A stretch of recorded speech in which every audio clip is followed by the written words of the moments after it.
बुलढाना जिले में बीते 2 दिनों से तेज गरज, बिजली और आंधी के साथ बेमौसम बारिश हो रही है, जिससे किसानों की फसलें बर्बाद हो गई।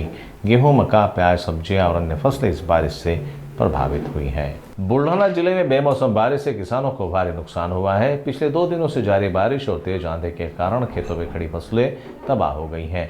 जिले में अब भी बादल छाए हुए हैं और बारिश की संभावना बनी हुई है।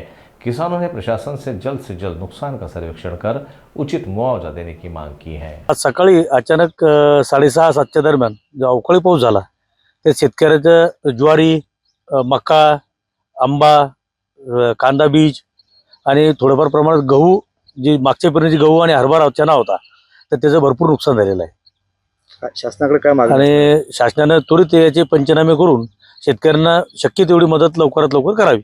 तुमच्या शेतामध्ये काय उभं आहे, काय नुकसान झालं? आमचा ज्वारी होती आणि चणा, मक्का, त्यात कांदा बीज आहे आणि मोठ्या प्रमाणात आंब्याचे काही झाडं लावलेले आम्ही घरच्या करता, तर त्याचं भरपूर नुकसान झालेलं आहे।